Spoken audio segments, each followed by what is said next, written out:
Welcome to my channel.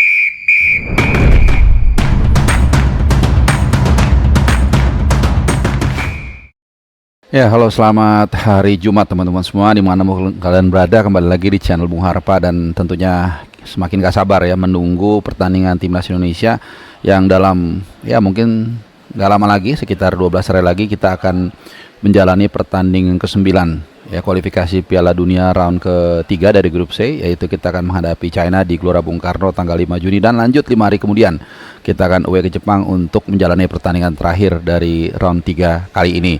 Nah, kalian juga semua sudah mendengar bagaimana persiapan yang dilakukan dan dipersiapkan oleh PSSI, termasuk juga TC yang nanti akan dilangsungkan 26 Mei dan ya ini dia berakhirnya 1 Juni. Jadi 1 Juni timnas Indonesia ini dari informasi yang gue dapat akan kembali bertolak ke Jakarta, seperti biasa akan menginap di Hotel Fairmont dan akan siap ya menjalani serangkaian persiapan final menghadapi China, di mana tanggal 4 Juni tentunya ada official training di GBK dan tentunya hari H tanggal 5 kita akan fight ya. Kemenangan dari China memang tidak otomatis membuat kita mengunci round 4, kecuali di saat yang sama Bahrain terpleset dari Saudi ya. Sekali lagi ada kecualinya nih ya, nanti dipotong lagi ya, menang kita pasti round 4 enggak, belum ya, dengan syarat Bahrain tidak menang dari Saudi di pertandingan match ke-9 di pertandingan yang sama seperti itu ya. Oke, nanti kita akan bahas Simon Tahamata di bagian terakhir sedikit aja. Ini kita tahu baru saja ditunjuk oleh PSSI sebagai kepala scouting ya. Nah, tentunya beberapa pemain kita tahu juga sudah selesai kewajibannya membela timnasnya masing-masing. Ada yang memang sudah sejak lama selesai, ada yang baru saja selesai seperti Calvin Verdong yang semalam gagal atau kalah dari Twente, klubnya Mads Hilgers, sehingga dia sudah selesai semua musim ini tuntas pada ajang UEFA Conference League Playoff gitu. Jadi semalam kalah 3-2. Hilgers sendiri nggak main, ada di bangku cadangan. Kalian bisa lihat di mana-mana fotonya. Artinya Calvin Verdong ini bisa akan segera terbang ke Indonesia ya. Nggak tahu, mungkin hari ini langsung terbang atau besok. Yang pasti dia juga bisa langsung gabung untuk TC di Bali nanti ya, dimana sekali lagi channel Bung Harpa akan hadir rencananya.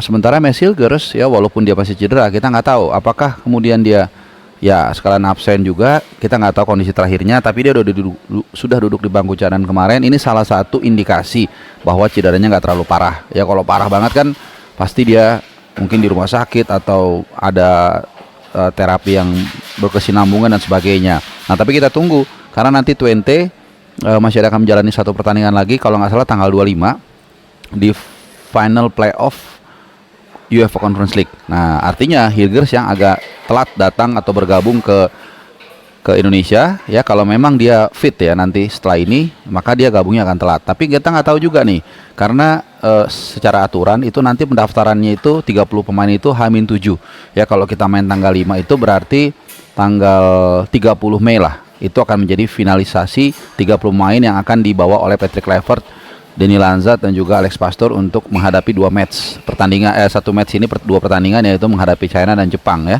Jadi itu kita belum tahu dan kita akan tunggu, dan ini menarik ya. Mungkin aja ini akan menjadi salah satu bahan giveaway gua, karena gua ada satu tiket Indonesia menghadapi China di pokoknya tiket lah ya, gue lupa kelasnya apa. Yang pasti bukan yang paling mahal dan bukan yang paling murah buat kalian. Jadi mungkin ini ya, tapi nanti jangan diambil dulu. Jadi mungkin ini akan menjadi bahan giveaway gua, siapa kira-kira dua pemain yang dicoret dari timnas. Tapi lupakan itu. Kita kembali lagi ke topik, membahas beberapa pemain yang juga masih berkutat dengan klubnya masing-masing. Jadi ini gua update aja, ringan aja, nggak usah terlalu berat. Sandy Walsh, kita tahu ada dua kendala di sini. Pertama, dia masih kemarin sempat cedera, kayaknya ankle ya, gue kurang tahu, tapi kaki kanan lah yang bermasalah, karena saat menghadapi Vissel Kobe saat timnya kalah 2-1, dia sempat kesakitan, keluar menit 85, agak sedikit ya tertatih-tatih lah, tapi masih nggak ditandu, nggak dibopong juga. Nah, kita nggak tahu, yang pasti timnya masih bermain sampai dengan akhir bulan ini. That's why di informasi yang gue terima di sini, dia itu diprediksi gabung dengan TC itu sangat mepet gitu loh, atau bahkan langsung dia ke Jakarta. Nah, satu lagi pemain yang mungkin akan bergabung ke timnas itu telat, yaitu Martin Paes. Walaupun memang Martin Paes tidak akan main tanggal 5 Juni nanti, tapi semua pemain diharapkan secepatnya bergabung dengan timnas kalau memang mereka sudah tidak ada kewajibannya lagi di klub. Nah, Martin Paes sendiri itu masih ada jadwal bermain sampai tanggal 31 Mei di MLS membela timnya tentunya Dallas FC, dan kalau dari informasi yang gue terima juga dia diprediksi akan bergabung dengan timnas tanggal 2 Juni. Nah, ini penting nih teman-teman, karena 1 Juni kita sudah pulang ke Jakarta, jadi artinya Martin Paes itu akan langsung terbang ke Indonesia, tepatnya ke Jakarta. Jadi dia nggak ikut TC di Bali ya, karena memang dia harus masih membela klubnya sampai tanggal 31 Mei lah gitu. Bahkan itu kalau nggak salah tuh 31 Mei waktu Amerika, 1 Juni waktu sini. Intinya dia nggak ikut TC di Bali sama sekali lah Martin Paes, kalau melihat data yang informasi yang gue terima, dan juga di lapangan dia memang akan masih tampil membela Dallas FC. Itu ya, sementara beberapa pemainnya sudah aman, seperti Emil Laudero yang tadinya diperkirakan kalau memang timnya saat itu Palermo lolos sampai dengan final playoff promosi, dia masih akan main juga sampai tanggal 31 teman-teman, dan mungkin bergabungnya di Jakarta. Tapi dengan blessing in disguise, dengan dia klubnya nggak lolos ke fase selanjutnya, maka dia diperkirakan atau diharapkan bisa segera bergabung ke timnas di TC timnas di Bali. Oke? Itu semuanya nggak ada masalah, di luar beberapa pemain yang kalian udah tahu semua ya, cedera ataupun nggak bisa main seperti Marcelino Ferdinand, Kevin Dix, satu lagi gue ungkapkan ke kalian.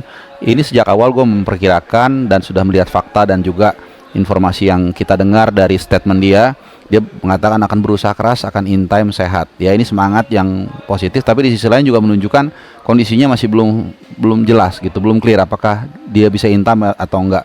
Ya, dan yang kedua juga kalau lihat dari sini, dari data yang gue terima ini, tanggal kedatangan itu tulisannya TBC, to be confirmed. Jadi memang ya masih belum clear lah kondisinya seperti apa, masih menunggu benar-benar saat-saat terakhir tanggal 30 Mei nanti baru mungkin akan diputuskan. Kalau memang memungkinkan dia akan dibawa, kalau enggak ya dia dicoret, digantikan pemain lain gitu ya. Jadi ini sedikit aja nih update terkait kondisi pemain dan schedule kira-kira kedatangan mereka seperti apa. Jadi luar biasa rumitnya ya bagaimana menghandle ini.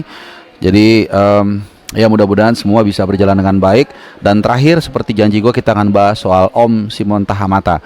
Ini yang sudah resmi di website PSSI juga sudah diangkat, bahwa dia sudah ditunjuk sebagai kepala scouting. Nah, ini tentunya menjadi menarik ya. Sekali lagi gue mengajak untuk kita critical thinking ya, biasakan kita berdiskusi, sedikit berdebat, beradu gagasan dan juga sudut pandang. Kalau menurut gue sih ada banyak tanda tanya lah yang patut dilayangkan di penunjukan beliau. Kenapa? Karena tanda tanyanya gini. Pertama, apakah dia scouting untuk pemain lokal atau untuk pemain diaspora di Belanda, pemain keturunan lah seperti itu ya. Karena kalau untuk scouting di Indonesia, apakah dia juga turun ke lapangan atau dia hanya memberikan final yes atau no-nya gitu loh. Seperti kalau di Indonesian Idol dia kayak anangnya lah gitu ya, atau bagaimana. Nah, kalau di Belanda atau di Eropa lah pada umumnya kan sebenarnya dia memang sudah terkenal ya, selama di Ajax itu dia menghabiskan karirnya tuh di junior untuk scouting pemain muda, dan cukup berhasil ya. Banyak sekali pemain-pemain dari Ajax terutama yang lahir dari bidikan dia. Nah, ini tentunya menjadi tanda tanya, apakah memang dia kepala scouting semuanya sebagai direkturnya, atau dia hanya untuk di diaspora di sana atau di sini gitu. Mungkin seperti itu ya, karena satu yang menjadi pertanyaan gue juga, justru dari kemarin itu yang belum ada direktur teknik ya, sampai berbulan-bulan bahkan bertahun-tahun ini belum pernah ada yang dudukin, dan kita bertanya terus tapi kita belum menemukan jawabannya, dan juga belum ada keputusan untuk menunjuk siapa direktur teknik kita, which is ini sangat penting sekali ya. Tapi sekali lagi gue tinggalkan pertanyaan ini soal Om Simon Tahamata. Menurut kalian seperti apa penunjukan ini? Oke teman-teman semua, terima kasih buat kalian yang sudah menyimak, dan semoga mungkin kalian yang sedang ada di jalan atau apapun aktivitas kalian selalu dilindungi kesehatan dan keselamatan. Kita ketemu lagi di video gue selanjutnya, dan terima kasih. Adios.